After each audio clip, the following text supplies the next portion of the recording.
I'm Assad Ahmed. Welcome to BBC London. This is what's on tonight. Tackling phone thefts by raising council tax. Londoners are set to pay £20 more on bills, and it's got people talking. Council tax is already at an all-time high. I think raising them any more to fund this, I'm wondering if there's any other way that it could possibly be done. I don't think that should come out of our pocket because we're already losing phones to the thieves. Well, the Mayor insists the money will help bring the number of phone thefts down. Join me later if you're in the market for some good news about people visiting restaurants, bars and shops in the West End. I speak to two contestants from the Traitors, but I promise to give a spoiler alert in case you're catching up on this outstanding series. And so proud of you at such a young age as well. To do something like that is just amazing. you'll want to hear all about Poppy, trust me, and why this amazing 6-year-old has won a very special award inspired by Grumpy.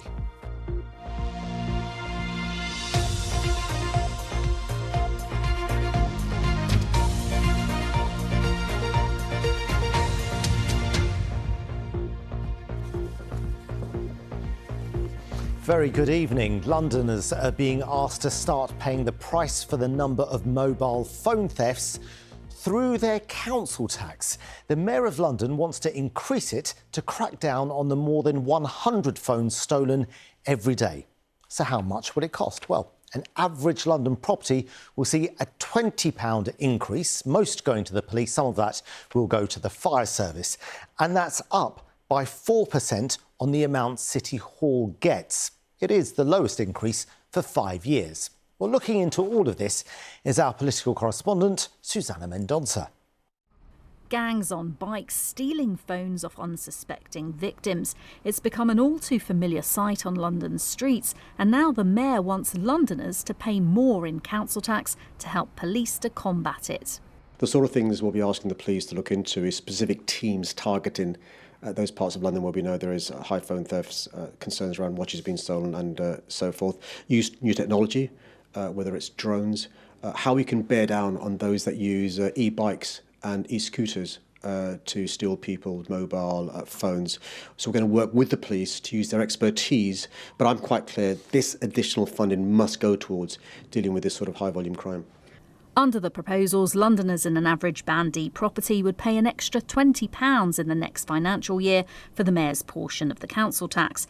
£15 of that increase would go to policing, with around £5 going to the fire service. City Hall says it would raise an extra £60 million in total to help the Met to target mobile phone theft. But if the London Assembly approves the draft budget next month, that will mean that for the first time, Londoners will be paying over £500 in a Band D property for council tax that they pay to the Mayor. Of course, that's on top of the council tax that they'll pay to their local boroughs for local services. I think mobile theft is definitely a big problem in London. I don't know if you've ever been on social media, I feel like you see that happening all the time.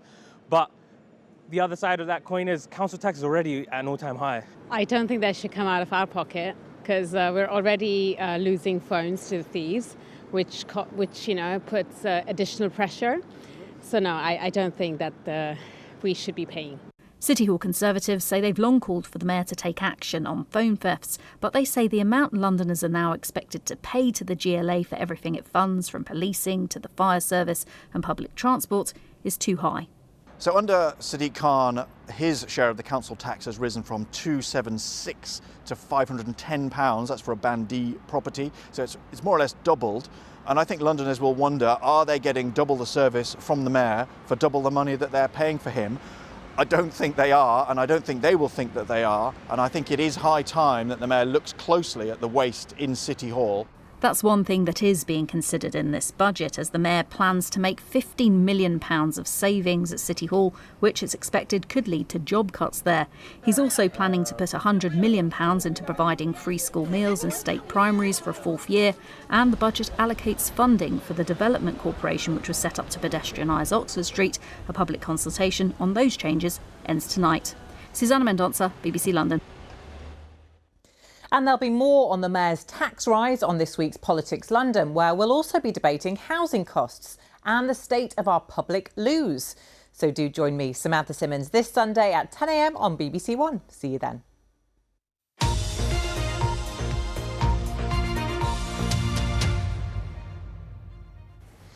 The fight over whether the All England Lawn Tennis Club can triple in size or not was back at the High Court today. It's better known, of course, as the home of the Wimbledon Tennis Championships, and local people were angered when expansion plans were announced last year. Jim Wiebel has been following proceedings. Another day, another trip to the High Court for the Save Wimbledon Park campaign group. They vehemently oppose the current All England Lawn Tennis Club's plans to expand on their famous Wimbledon home. They want to build on a neighbouring golf course, a new 8,000-seater stadium, 38 additional grass courts with all the related infrastructure.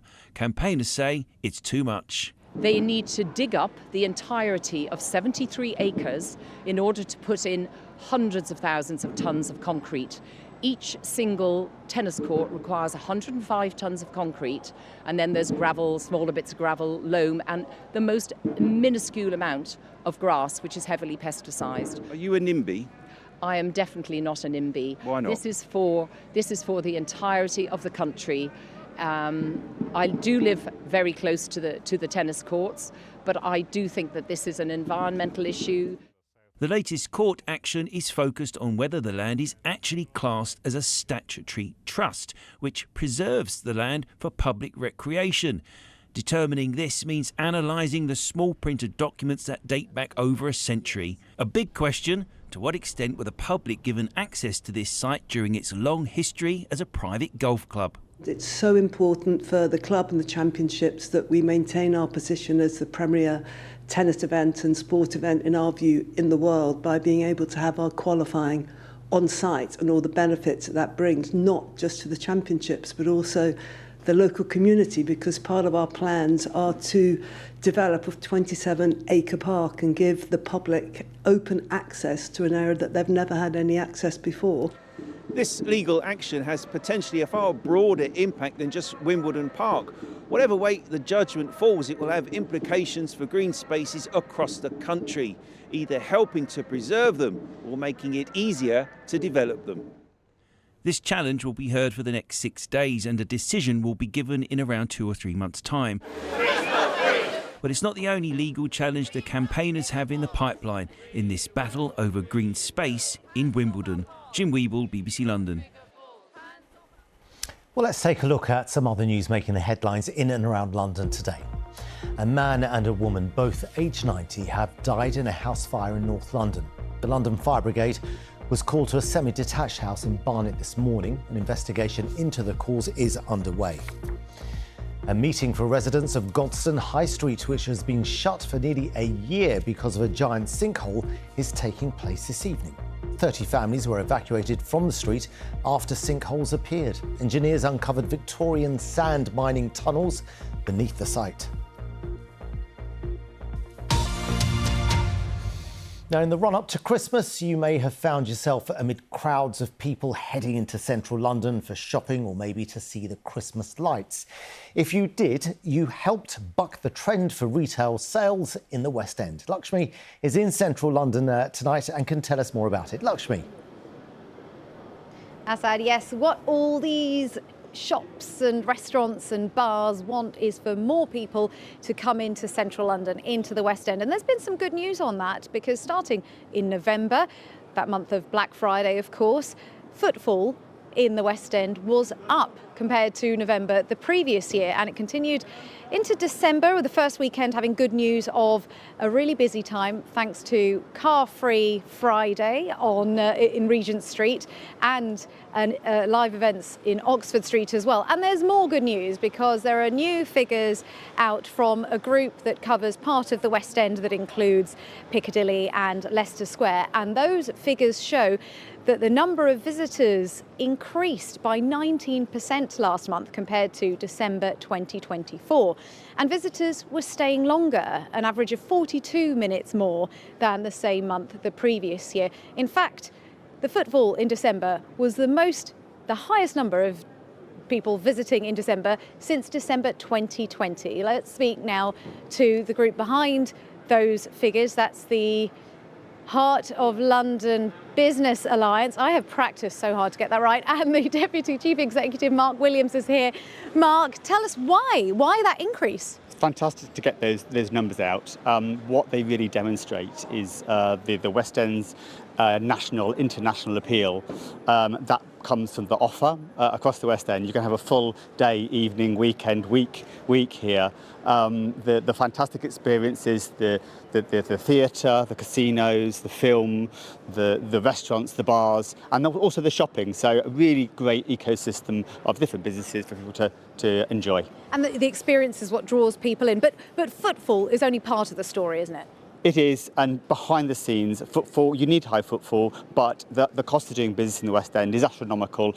The staffing costs are going up, business rates are becoming an ever-increasing problem. We've got a big campaign running about that as well. Energy costs, so really demanding, really demanding. Mark, thank you. Well, let's speak now to someone who can speak to the business side of things directly. Let's speak to Sean Bates, who's from the Mildred's Restaurant Group. Sean, how's business been? How has business been and how is it feeling now post that December? Mildred's traded very strongly across the group during Christmas, during a really difficult market, and Christmas is a very competitive period for restaurants, but we saw really strong demand. It was in line with what we expected. We particularly saw a really strong week during the time between Christmas and New Year, which is good to see. Very briefly, how are you feeling about the year ahead? Cautiously optimistic. The last few years have proven that the market is very unpredictable, but we have a really positive indication on the increase in footfall, so we are just going to focus on what we can control, and that's just delivering great hospitality in our restaurants. Sean, thank you so much for your time. And looking ahead to the future, another way of aiming to increase footfall in the West End are plans to pedestrianise Oxford Street, and the consultation on that ends today. So you've got your final chance to have your say on that, and you can look for the consultation by just searching online. Asad. Lakshmi, thanks very much for that. Step in the right direction. Now, this is BBC London on BBC One and the iPlayer. Still to come on the programme. We'll catch up with two contestants from the Traitors, but I'll give you plenty of warning if you've not caught up with the latest episode.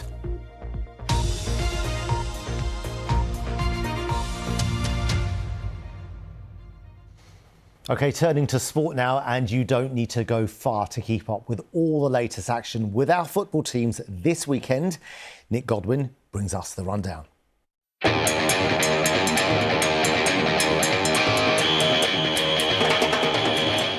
The Premier League is back this weekend, and BBC Radio London has two huge games from the top flight tomorrow afternoon. But before that, we're on air at 12 o'clock on DAB Digital Radio, the full commentary of Millwall's trip to Watford in the Championship. Then at 3 o'clock, there's a choice of listening on 94.9 FM on BBC Sounds, and on your smart speaker, you'll be able to hear Tottenham against West Ham.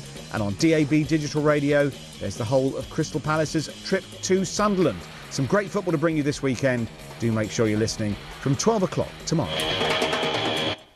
Yes, a Palace in action there, and more on Crystal Palace now, as their manager with the Midas touch, it has to be said, Oliver Glasner, has said he will leave the club at the end of the season. Glasner led the side, of course, to their first FA Cup trophy last year, and the team's captain, he's leaving too. Let's get more now from our sports reporter Chris Slegg. And Chris, this is a difficult day for Palace fans, surely. Yeah, it really is, Assad, because it was just 9 months ago they were parading that FA Cup around the streets around Selhurst Park here, the first major trophy of their history. And the manager who led them to it says he's going at the end of the season. The captain who lifted it is off in the next few days, it would appear. Now, Oliver Glasner, 51 years old. Yes, recent form hasn't been good. Of course, that shock defeat in the FA Cup to Macclesfield at the weekend, but he is the most successful manager in Palace's history. He said he informed the chairman, Steve Parish, in October that he wouldn't renew his contract at the end of the season. He says he needs a new challenge. He says it isn't released, to what he then went on to reveal in today's press conference, that Mark Gay has agreed a deal in principle to join Manchester City. Now, Crystal Palace will make at least £20 million from selling him now. It is knowing that Glasner wanted to keep him till the end of the season, but at that point, Crystal Palace would have lost one of their best players for free. They couldn't afford, it seems, to take that risk. Here is how Oliver Glasner explained today why he went public with his decision right now.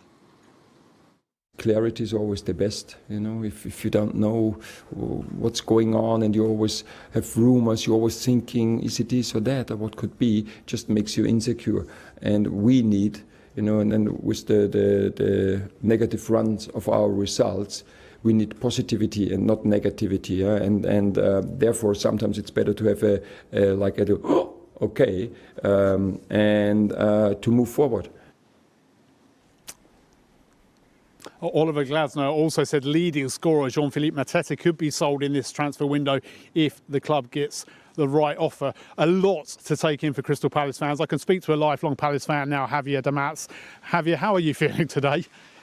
Shocked, just disappointed, just sad. It feels like I've had such a great summer and now everything in January, it just feels like it's coming down and it's, yeah. Do you fear that FA Cup winning team could now just disintegrate entirely, or was it inevitable you'd need to renew in some way? I think a lot of us had hope that if we could have had a good European campaign this season that we might have been able to keep a few players. I think we always thought Gay might left, but everyone else we kind of thought we might be able to keep and really push on. So there is, I think we're losing everyone now. I mean, Oliver Glasner already being linked possibly as Manchester United's next manager. Would that be extra galling to see him end up at another Premier League club? Definitely. I really didn't want to see him go to United. Like if he went to Bayern Munich or Barcelona or Real Madrid, fair enough. But United, it just seems... And for Mark Gay, is it better to lose him now and make money than let him go for free in the summer, or would you have liked to keep him for the rest of the season? I think for 20 million, I would have wanted to keep him and try and have a real shot at the Conference League. Because I think if we won that, get into Europa, earn some more money, we stood a really good chance. So I feel like from a footballing point of view, no, I wanted to keep him.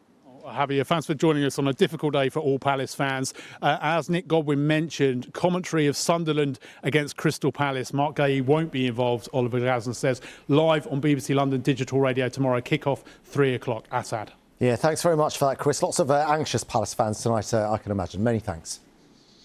Now, this weekend, it's time to get Gladiator ready. The series is back on BBC One tomorrow, and the Gladiators are best known for their courage and unstoppable spirit, which is why they've wanted to look for those very qualities in some younger stars. So they set up, with the help of Newsround, the Glads of Honour Awards. And their very first one has been given to an incredible 6-year-old from Buckinghamshire.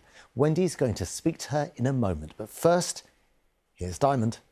It's nice to meet you. I'm Diamond. Can I get a high five? You are so incredible. I have been hearing all about you and your adventures, and myself and the Gladiators want to give you this special award. It is the Glads of Honour Award, and you are the very first young person to receive one of these.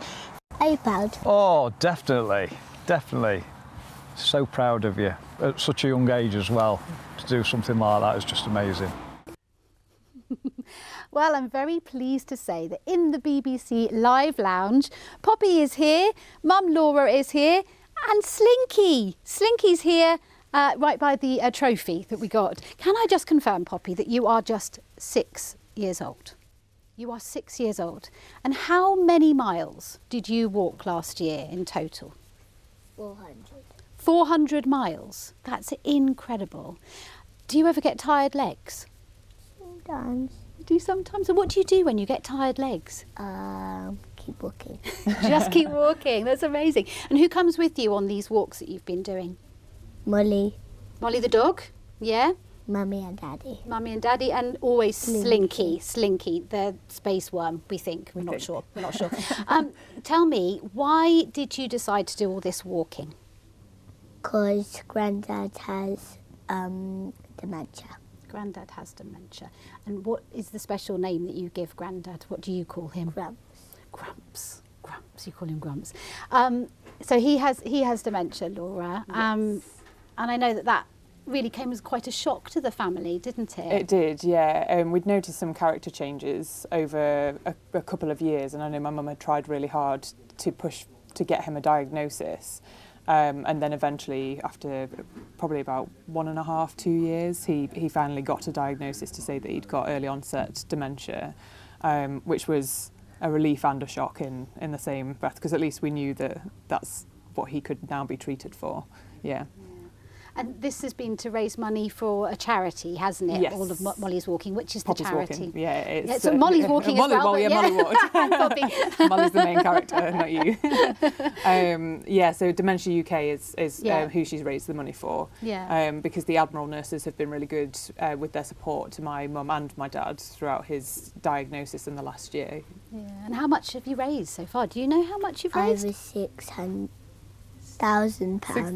Not 600. No. £6,000. That's absolutely amazing. And now I know on your last walk, you had lots of friends there, and you had a very special surprise visitor. Who turned up to your very last walk?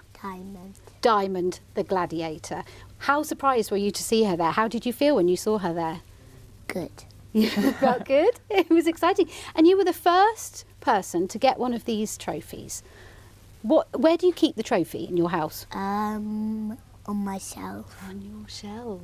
On your shelf. I mean, Laura you must be so proud of her. You must be so proud of her. And it must have helped in a tough time. Yes, it has. All her walking has built a network up around my mum and dad, so they've got a really good support network of people up where they live in Chesterfield now. But I'm super proud of her, and just seeing her face when Diamond came out from behind the tree with that trophy just made the entire 400 miles were completely worth it. So. Oh, well, Poppy, I think you're amazing. I really do. And I know you'll be watching Gladiators. I know you've got more plans for walks. Thank you both for coming in. And if you know someone like Poppy, I mean, there isn't anyone like Poppy really, but someone who deserves to become the recipient of a Glads of Honour award, then there is a way you can let us know, because you can enter that person, and BBC Newsround and Gladiators are looking for more people who are doing wonderful, wonderful things, just as Poppy and her family have done. So that's Poppy. And it's back to you, Assad. Thanks very much for that, Wendy. Congratulations to Poppy, and our best wishes to Grandpa Grumpy as well. Now for a spoiler alert. If you've got to catch up with the Traitors, you do need to leave the room for the next 5 minutes or so. We're about to hear from one of the banished and someone who was murdered yesterday. If you have been watching, what a week. One of the best Traitors to date, in my opinion.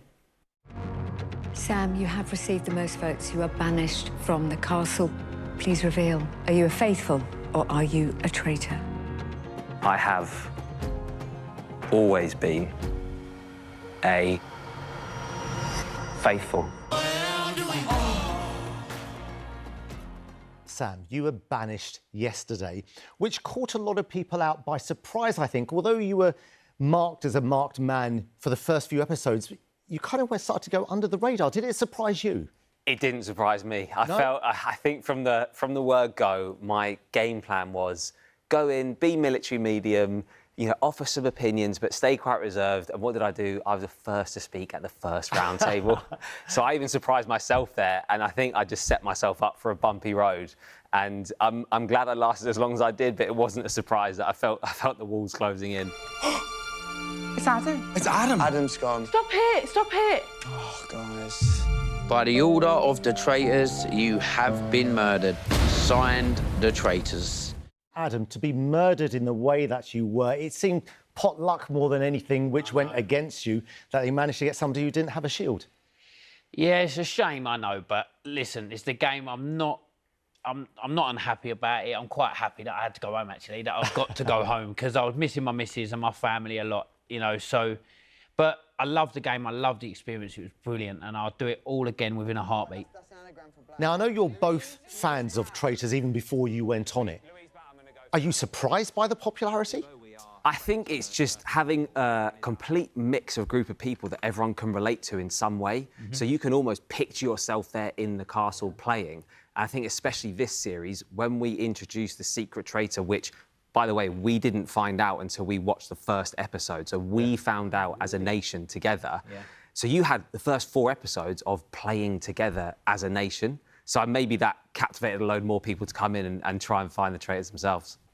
Adam, you're a builder, you're a ghost hunter. You're representing Essex on the Traitors. Many people very proud of the way you've come across. Fantastic. That's what I tried to do. I was just being me. Like, in the MIVs, I was me. In the game, I had to downscale myself. But, yeah, listen, being a ghost hunter's brilliant. I absolutely love it. It's a brilliant hobby. I just can't get enough. Any ghosts at the castle? Yeah, 100%. I saw one on the stairs, and yeah, it freaked me out when I tried to turn around and say thank you to it, and it wasn't there. The show yourselves have got so many fans, and I wish you all the very best moving forward. Thank you so much. Thanks very much. Thank you. Thank you. They're both too nice to be traitors, in my opinion. Now, look at the weather forecast with Gillian. Really mixed week it's been, hasn't it? Yeah, it really has. Things will settle down slightly. We have had some sunshine today as well. So thank you very much. We've had beautiful weather pictures sent in. This one, absolutely gorgeous. Still a bit of cloud, mind you, but still some blue sky around at times.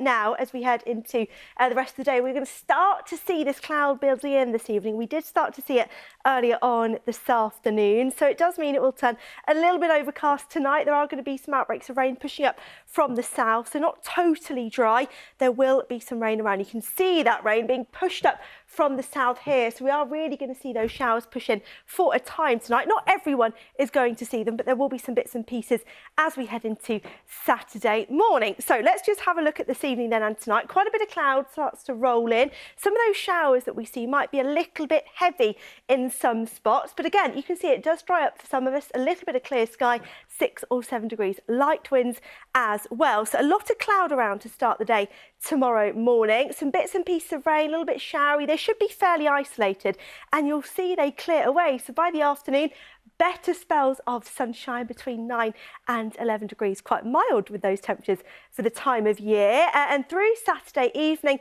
you'll start to notice we do start dry and clear, but of course the cloud starts to push in, so it will turn quite overcast. The likelihood of some further spells of rain, this warm front is going to move in as we head into Sunday. So temperatures around maybe 5-6 degrees, but you'll start to notice it is quite misty and murky to start the day on Sunday. Not very pleasant. Some rain around as well. It does start to move away to the north, so the cloud will break up eventually into the afternoon. Still that light south-southeasterly breeze, and temperatures still in double figures, about 10 degrees. You might catch 11 actually on Sunday. And we'll take a look at the outlook as well. So Sunday, a little bit overcast, still some drizzle around on Monday, keeping those temperatures in double figures. And then eventually next week, it does look like it's going to start to feel a little bit colder, but there should be some sunshine in the forecast by that point as well. Lovely, thanks for that.